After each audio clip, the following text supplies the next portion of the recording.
Good morning, and thank you so much for joining me for Daily Spark with Dr. Angela. I am your host, Dr. Angela Chester.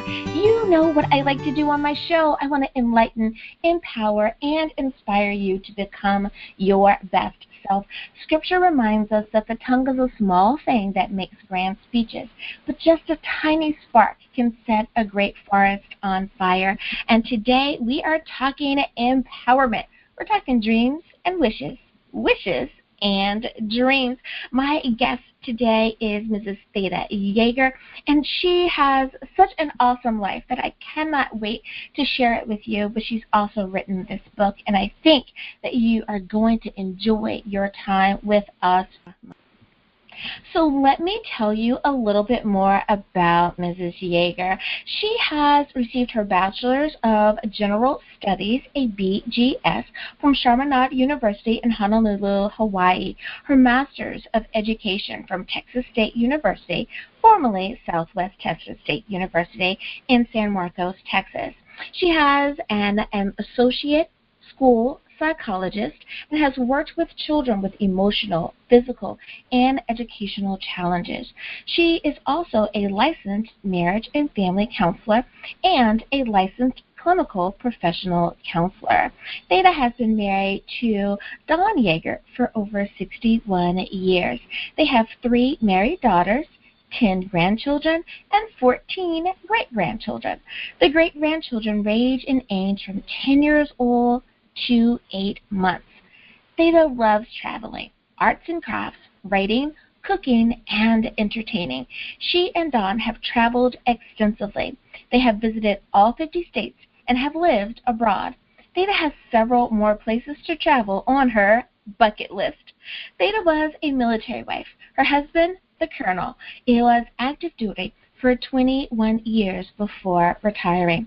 They are now living in their 28th house. The following is a list of some of the volunteer organizations that she has been involved in, like the Court-Appointed Special Advocate for Abused and Neglected Children, also known as CASA, the Texas Disaster Relief, Austin Disaster Relief, Feeding the Homeless at Austin Chapel, Angel House, also in Austin, Texas. Served 15 years on Mission Service Corps volunteer missionary with the North American Mission Board. Don and Theda were national consultants for recruiting, training volunteers, and helping with orientation and hosting conferences. And last but not least, a reading partner with underprivileged children. What an awesome life with so much to share with us today. So let's get settled in and let's get her on the mic. Good morning. How are you? Thank you so much for joining me today. Well, thank you for inviting me to come on to your show. I just truly appreciate it. Yes, I love it. I love talking to interesting people and people that have something to really share. You know, there's something to be said about living a life, just having the time in that you can share those bits of nuggets of wisdom that will take someone else a lifetime to get to. So thank you so much for being prepared to do that. I want to kind of start off before we get into your book. I want to ask you, being of the generation that we refer to as baby boomers and the greatest generation and all of that, our grandmothers and our great-grandmothers are starting to leave us now. So, but we still have so many questions. Can you tell us a little bit about your childhood and your family during World War II? Absolutely. I'd be happy to do that. My earliest memories began toward the end of the Great Depression, and we were a very poor family. I'm the youngest of 6 kids, and I remember when World War II was declared because my mother was seated in a chair beside our little radio. See, that was before television and all of the technology that we have today, and she heard World War II has been declared. Well, she burst into tears. Well, I was not quite 6 years old yet, so I was terribly upset that my mother was crying, and she kept saying, and I have 4 boys. I have 4 boys, and now the war is declared. And anyway, Daddy and my two oldest brothers did, in fact, go off to war. And I remember troop trains pulling away from the train station in Austin, Texas, and the men would be leaning out the windows, waving. They would be leaning as far out as they could possibly lean without falling out, waving at their families that they were leaving behind. And the families would be waving and crying until the train would disappear from sight. And those were hard times. It was really tough because we were in rations. Food was rationed, gasoline, tires, clothing. Yeah, you had to have a ration stamp book to buy anything, even if you had money, which we had very little of. But you had to have a ration book. And just to give you just a little example of how important those ration books were, those stamps, maybe a pound of sugar, I'll just say 5. I don't know how many stamps it would take. But you had to have the stamps or you could not buy even a pound of sugar. Okay, and another example. I started to first grade while the guys were gone. And when I was in second grade, my feet had outgrown my shoes. And my toes were scrunched in and were beginning to turn under my feet because there was no place to go. Well, Mother had, her problem was that her shoes had worn out and they had great big holes in the soles. And so she would take cardboard and cut out what we would call an inner sole today. And she'd put 2 or 3 layers in her shoes to keep her feet off the ground. Well, the way that she solved my problem, she took a butcher knife and a hammer, and she cut the toes out of my shoes so that my little toes could have room to wiggle around. And anyway, that was much more comfortable. Not very pretty, but it was comfortable. And I went to school the next day, and the children saw my feet, and they started laughing and jeering and making fun.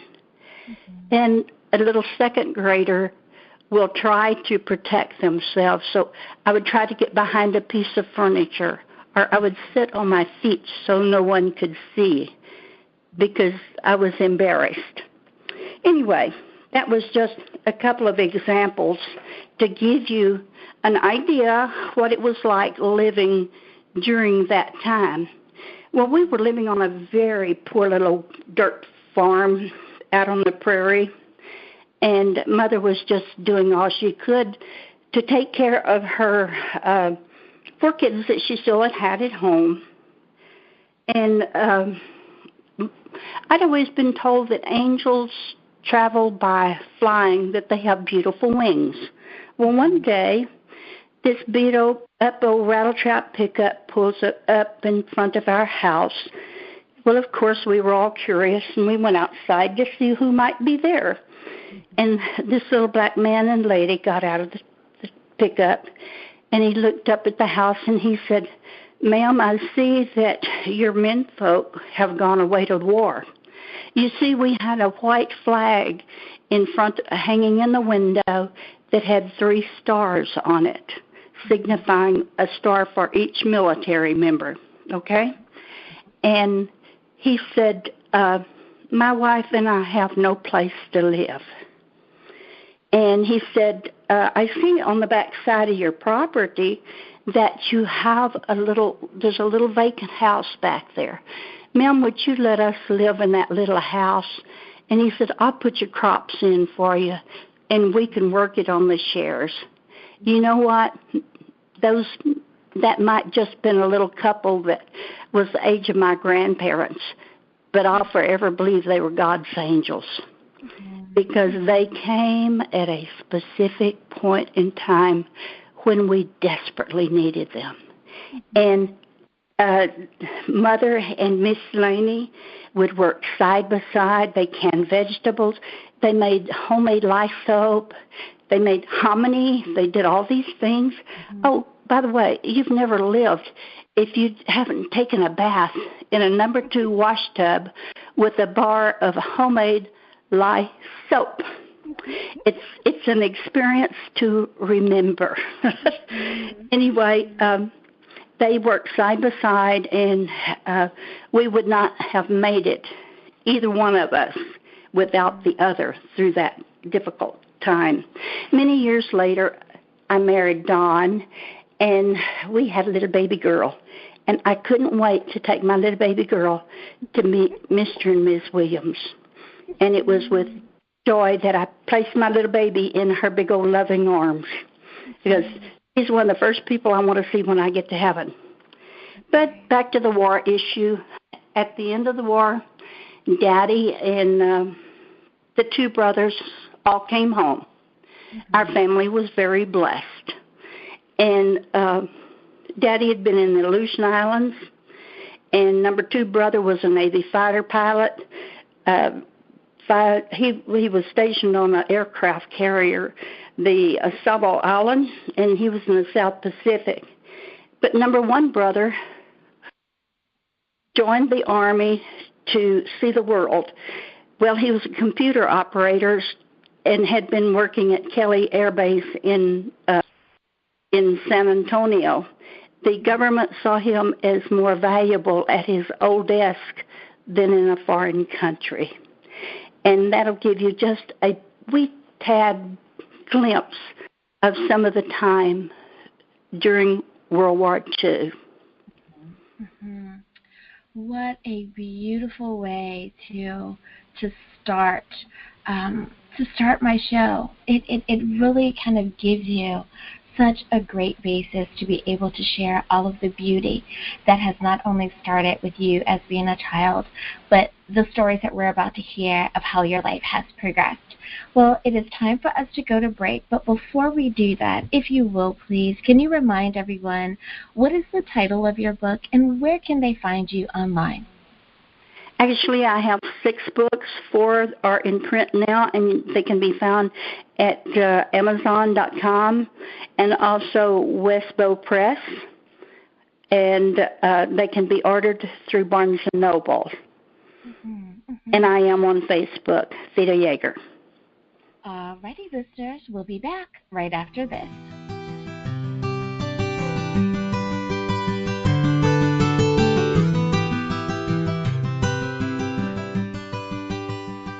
And we are back. Thank you so much for joining me for Daily Spark with Dr. Angela.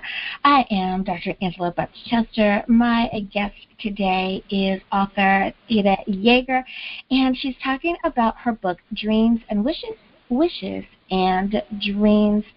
So one thing that you also are is a military wife. Can you tell us a little bit about your life as a colonel's wife? Well, I started out as a first lieutenant's wife. I met my sweet husband at church one Sunday night, and I didn't have one clue in the world what a lieutenant was. You know, I didn't understand this rank thing. I just had always gone by Mr. and Mrs. Anyway, I met him at church, but then I figured he must be all right because he was my number 3 brother's good friend. So from there on, the rest is kind of history with 61 and almost a half years of marriage behind us. But anyway, when we were married, and when I was 22, Don and I, along with our little tiny baby daughter, moved to France. We were there for 4 years. And our base housing was a 28-foot long trailer house. And that's what we were living in. And the next year, we had another little baby girl. And she only lived 1 day. And she is now buried in an American cemetery outside of the front gate at the what used to be the U.S. Air Force Base in Dreux, France. Back then, here I was, 22 years old. We were living 7,000 miles from home. I had no help to get through my grief. There were no support groups back then.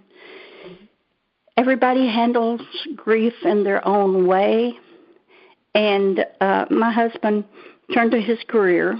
He'd get in his big, beautiful, shiny plane and go on missions to another country. After all, that was his job. And he was gone more than half of the time. And I was home alone with our little baby girl, little 1-year-old, struggling to overcome my loss. The consensus back in those days was, suck it up, honey, be tough, and move on. Those were hard and trying times. But, you know, to a brighter note, we had a total of 4 baby girls in 5 years, counting the little girl that we lost. But during Don's career in the Air Force, there were frequent transfers and new places to live and fabulous people to meet. In the beginning, there was the military protocol for me to learn and the new cultures to become familiar with. We made wonderful friends at every place that we lived, every base, every community. I loved the people, and I was always sad when we had to move on. You know, it is such a wonderful experience for those of you who perhaps did not come from a military family. My father's retired Air Force. I'm a former military wife, and it is such a blessing in disguise, if you will, because you get to meet such wonderful people that I don't think that you would normally be able to meet, because everyone is from all over the country, and you tend to build these friendships that really and truly become lifelong friendships. And it's so wonderful to see that blossom and just kind of grow. So I know that if we can do that here, you know, on Earth, you know, I can only imagine how awesome it's going to be when we all get to heaven, and it's just going to be such a very true land of all of us. Now, volunteering is something that I feel is important to you. Can you tell us a little bit about your volunteering, and how did that fashion your life at that time? Well, I started volunteering when we were in the Air Force. At each base, I would find something to be involved in, American Red Cross, or I would help with blood drives.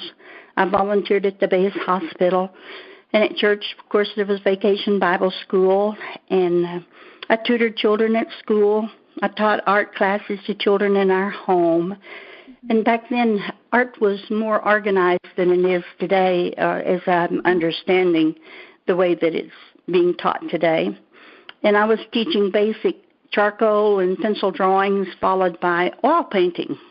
And my little students were really quite good, quite gifted. The method of teaching, like I said, was more structured than you would expect today.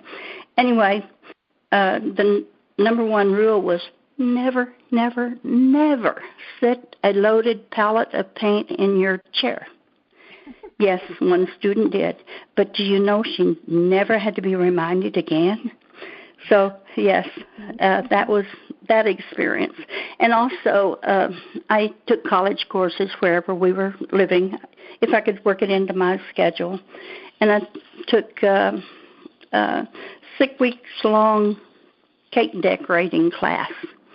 And I would send the cakes to my husband's office. At first, they were so thrilled to have these gorgeous cakes, and they welcomed cake 1, 2, 3, and 4. Number 5, it was beginning to wane, and number 6, not so much. Matter of fact, they really didn't want to see me bring in another cake for a very long time. And then wherever we were stationed, Don and I would teach young married couples Bible fellowship classes. And then that carried on. Then after we retired the second and the third time, well then then that's where I picked up with Austin Disaster Relief and Texas Baptist Disaster Relief and all of those other organizations.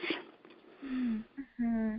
That is so wonderful. But I know that I come from a civic-minded family, and being involved in one's community, no matter where you are, and your church, it's not just about community, but it's also about your faith, that there's an understanding that you do this because you are helping those the least of these, that when you help them, that you are showing that Christ-like spirit within you. And it sounds like that's something that you instilled in your family as well.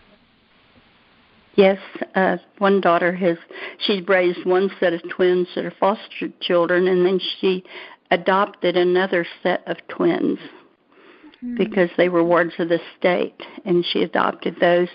And all three daughters are involved in volunteer things. And I suppose one of the things that was the most meaningful was being a CASA and working with children who were living in pretty dire circumstances. Yeah, I can imagine. Now, do you think that your background, with everything that you are able to share about your life's experiences, do you think that has affected how you write, or why you write, or the things that you share when you do write? As a matter of fact, yes, I really think so, Dr. Angela. My books, each one reflects a very self-determined woman women, I should say, who are willing to work through problems of life, whatever they've come up against. And they're strong women, and they fight against all the odds to achieve their goals in life, much as I've had to do. So I think that my life has certainly influenced my style of writing.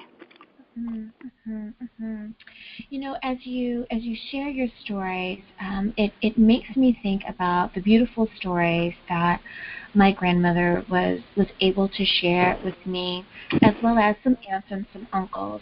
My grandmother was born in 1908, so she was a little bit older than a lot of other people's grandmothers were.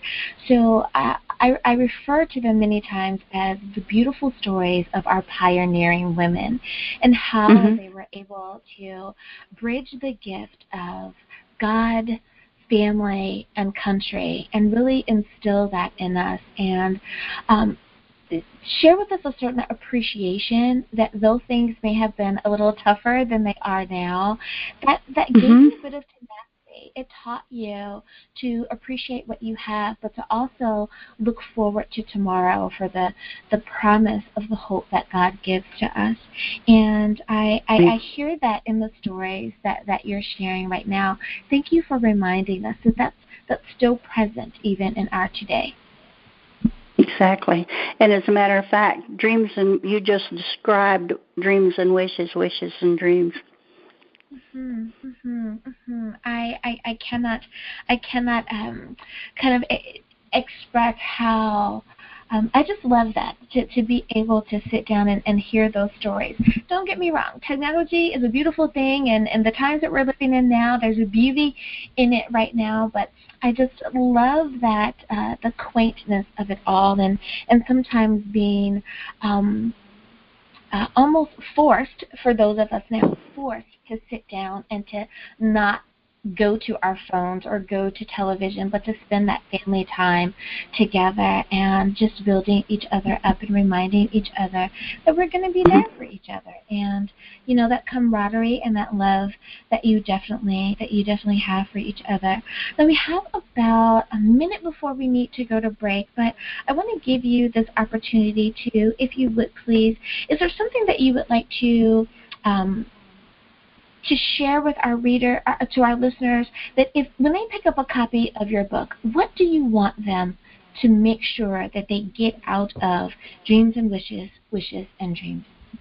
Okay, with and not only dreams and wishes and dreams, but I want my readers to come away with an optimistic point of view. Life is tough. It's hard. But God always provides a means of escape in bad things. I mean, in choices, not necessarily in bad things, because let's face it, bad things happen, and there's nothing that I didn't mean that that's something that God would want to have happen, but what I'm saying is that people just have to. I want them to come away with hope and courage to approach those things and seek God's help and look for His guidance in those hard things. And if they will just hold on to His unchanging hand, He will lead them through those difficult areas. And it's not always fun, but He's always there. Mm-hmm, mm-hmm. I like that. It's not always fun, but He is always there. Well, it is time for us to go to break, but I want to make sure that everyone, again, is able to not only follow you online, but know where they can pick up a copy of your book. If you would, please, can you remind everyone, how do they do that? Absolutely. Check out Amazon.com, go to Westbow Press, and also Barnes & Nobles. Mm-hmm. The books can be ordered through Barnes & Nobles. And are you on any of the social media platforms? Facebook. Gotcha. Alrighty, listeners, now you know where you can go. We'll be back right after this.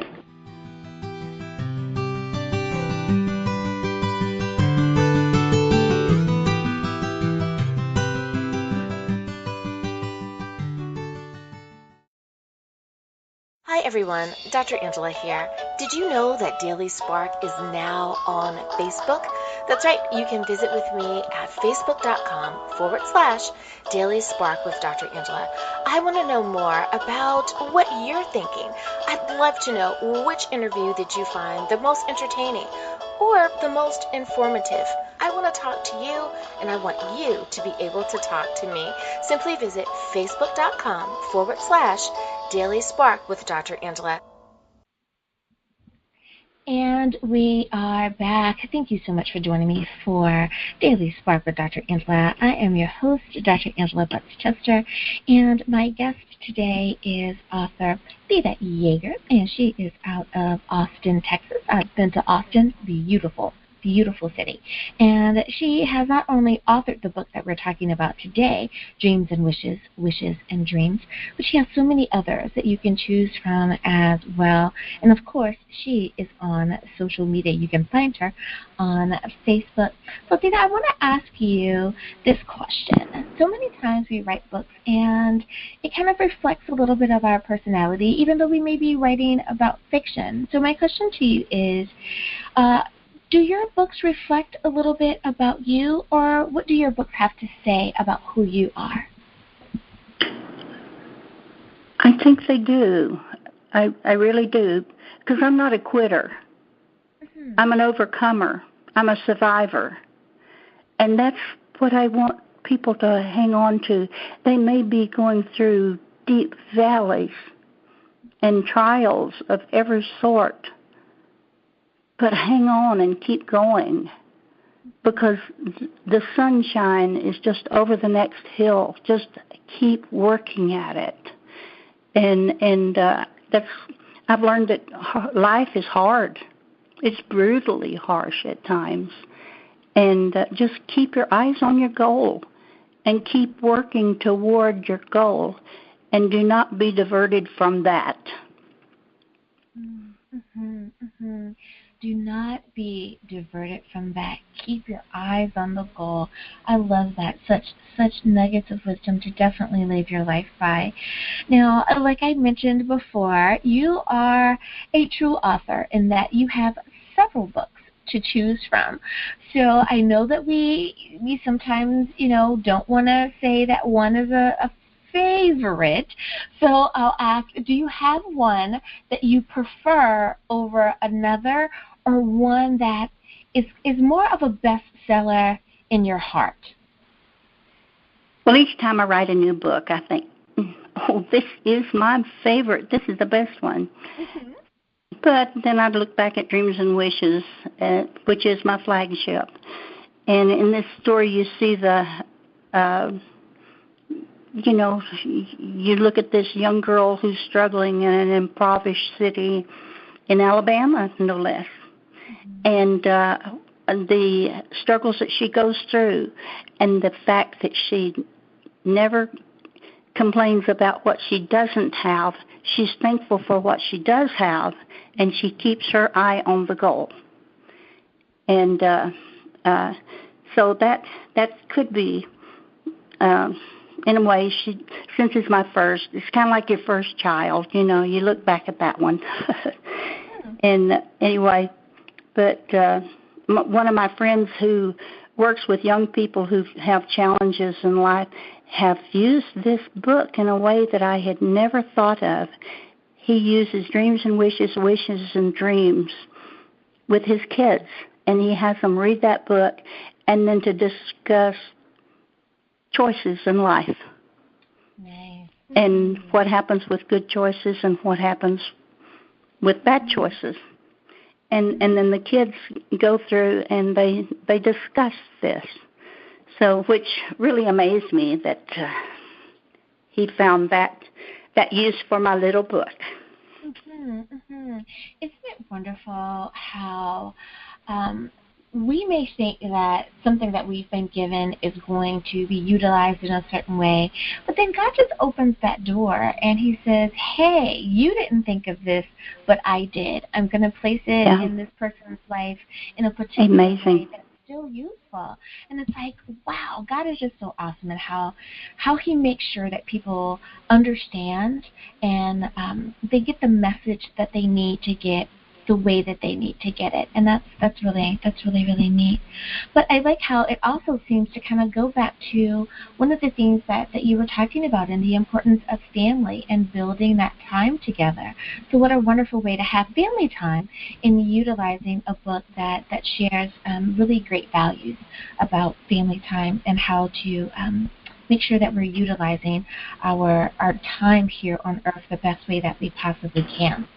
Now, I know that you've written a lot of books in the past, but I want to ask a little bit about your future endeavors as well. Do you have any more books that you think that are in your spirit that you want to share with us, or do you think that this might be the end of the run for you for now? Temporarily, maybe, but I just sent in another manuscript. So I have 2 that are now in the hands of the editor. Mm-hmm. And the first story is about a military family, a B-2 bomber pilot and his family, and it primarily discusses the life of the family while the military member's away on assignment and what all goes on in the home. Didn't you say that you were a military dependent? Mm-hmm. Mm-hmm. Mm-hmm. Yes. Well, anyone that has not had that experience may find this rather enlightening, what all happens in the home when Dad's away. Oh, yes. Mm-hmm. My husband was a career Air Force pilot, and he flew C-130s. Well, in my book, I updated it to a B-2 bomber.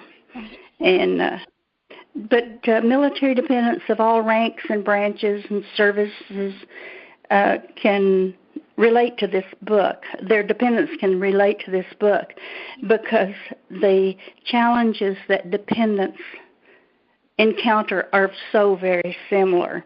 And then the last book that has just now reached the publisher It's been in progress a long time. I'd run into a brick wall. I had writer's block extraordinary. Mm-hmm. And so I had just put it aside. I finished one book and wrote another book. Mm-hmm. And then I came back to this, and then my brain was able to process through and solve the blockage. And I went ahead and I completed Jacob, whose subtitle is Forget Me Not Vase. Mm-hmm. It's, anyway, that book, and then the one about the B-2 bomber, that's This Last Mission is its title.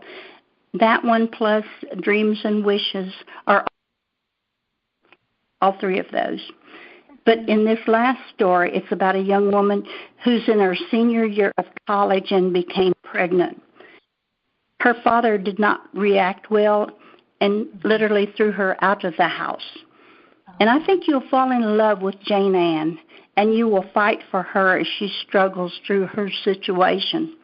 This beautiful, heart-touching story may be released by somewhere around Thanksgiving, hopefully.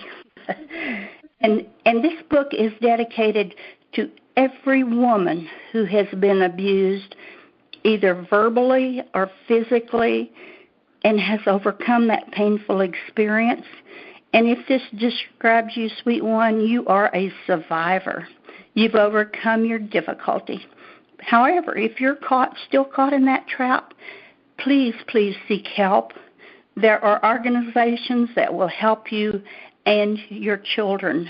You are a strong, determined woman. You're beautiful.